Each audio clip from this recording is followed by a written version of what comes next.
আপনি কি জানেন ভোলার চর ফ্যাশন নামের ছোট্ট শহরটি আসলে আধুনিক নগর পরিকল্পনার এক অনন্য উদাহরণ।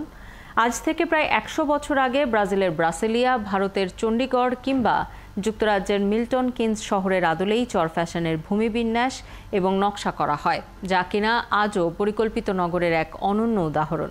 এমন নিখুঁত পরিকল্পনায় কে সাজালো প্রত্যন্ত চর ফ্যাশন? সেই প্রশ্নের উত্তর খুঁজেছেন শাহনাজ শারমিন, ছবি তুলেছেন দিদারুল ইসলাম।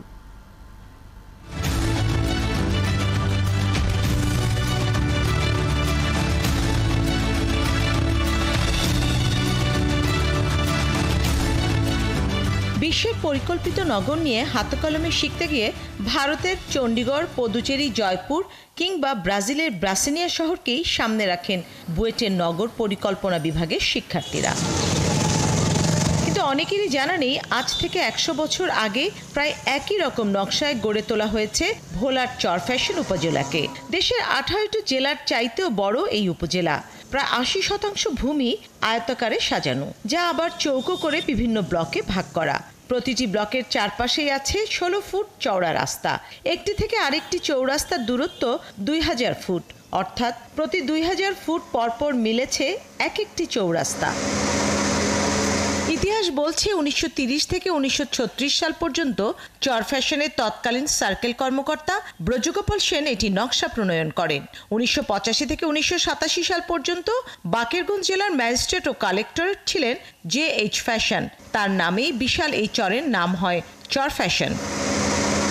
ব্রিটিশ সরকারকে খাজনা দেওয়ার ভয়ে এখানের জমি বন্দোবস্ত নিতে চাইতো না কেউ। পরে বাকেরগঞ্জ জেলার বিভিন্ন স্থান থেকে শিক্ষিত অভিজাত মুসলমান ও হিন্দু সম্প্রদায়ের ১৮টি পরিবারকে জমি দিয়ে এখানে বসবাসের জন্য নিয়ে আসেন ব্রজগোপাল সেন। প্রতিটি পরিবারকে দেয়া হয় ২০ কানি জমি, ১৬ গন্ডা বসত ভিটা ও ২টি পুকুর। তারা ছিলেন চর ফ্যাশনের ভদ্রপাড়ায়। আজও আছে সেই ভদ্রদের বংশধরেরা। আমাদের দাদারা ছিল ৭ ভাই এখানে আসছে। তারপরে যেমন এখানে প্রতিটা বাড়ি ব্রিটিশ সরকারে ২০ কানি করে জমি এবং বাড়ি করিয়া দিছে। মেহেন্দিগঞ্জের থেকে আমাদের দাদা, তারপরে আরও চর ফ্যাশনের বয়োজ্যেষ্ঠ মুরব্বী আছে কিছু, এদেরকে সংগঠিত করে এই শহর বিনির্মাণে ব্রিটিশ আমল থেকেই তারা কাজ করেছে।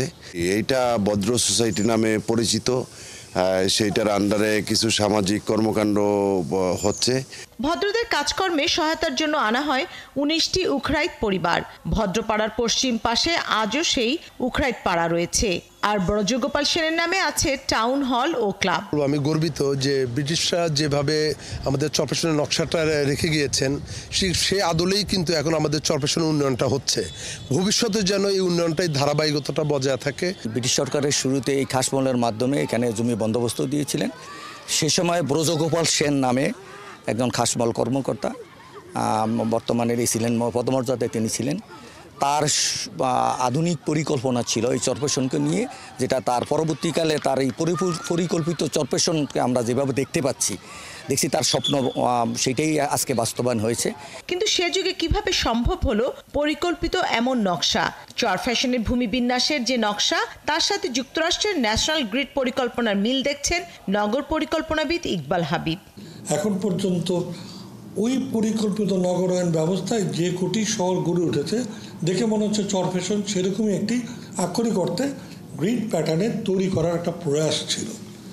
আজকের বাংলাদেশে চর ফ্যাশনের মতো প্রকল্পগুলো বা চর ফ্যাশনের এই প্যাটার্নগুলো আমাদেরকে এই আস্থাটাকে তৈরি করে যে আমরা এখনও যদি ঘুরে দাঁড়ানোর বাংলাদেশ চাই, তাহলে পরিকল্পিত যাত্রায় ফেরত যেতে হবে।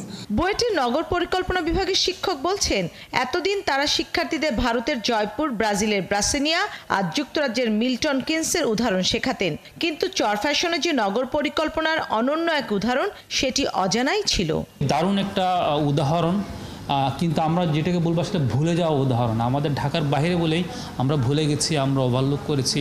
আমরা আসলে নিউ ইয়র্কের কথা বলি, আমরা ভেনিসের কথা বলি, আমরা হয়তো বা সিঙ্গাপুরের কথা বলি, অথচ একমাত্র বলা হতে পারে যে দেখা হয়নি চক্ষু বিলিয়া।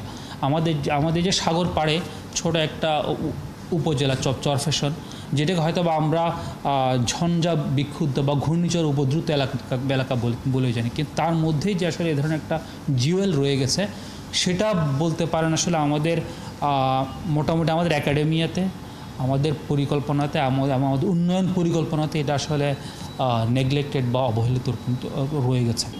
আমরা বাংলাদেশ প্রকৌশল বিশ্ববিদ্যালয়তে নগর এবং অঞ্চল পরিকল্পনা বিভাগের দুটো কোর্স আছে, যে গ্রামীণ পরিকল্পনা নিয়ে, আর একাধিক কোর্স আছে নগর পরিবহন পরিকল্পনাতে নিয়ে। এই দুটো পরিকল্পনার কোর্সের সমন্বয় করে এখানে আসলে আমরা কাজ করাতেই পারি।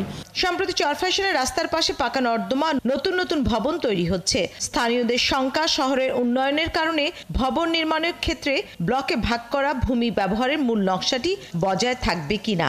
স্থানীয় জনপ্রতিনিধি বলছেন, আমরা সাইমultaneously দুইটাকে আমরা সমন্বয় করে রাস্তা এবং ড্রেন করেও, এবং ড্রেনের উপর দিয়ে যেন আমরা রাস্তা ইউজ করতে পারি সেই ডিজাইনে করে আমরা একটি আধুনিক একটি শহরকে একটি শহরের মতো করে আমরা চরফ্যাশন পৌরসভাকে আমরা করব, এবং এই ব্যাপারে আমরা অত্যন্ত বদ্ধপরিকর। চরফ্যাশন কেবল একটি নগর নয়, বরং পুরো একটা অঞ্চলের পরিকল্পনা। ভবিষ্যৎ দেশের অঞ্চল পরিকল্পনা এটি হতে পারে অনন্য এক উদাহরণ। স্থানীয়দের দাবি, পৌরসভার উন্নয়নের নামে নগরের বিভিন্ন রাস্তার প্রশস্ততা কমানো হচ্ছে, যা কোনোভাবেই কাঙ্ক্ষিত নয়। স্থাপত্য নকশায় কোনো পরিবর্তন না এনেই নগরকে উন্নয়ন করার দাবি এখানকার মানুষের। শাহনাজ শারমিন, ৭১, চরফ্যাশন, ভোলা।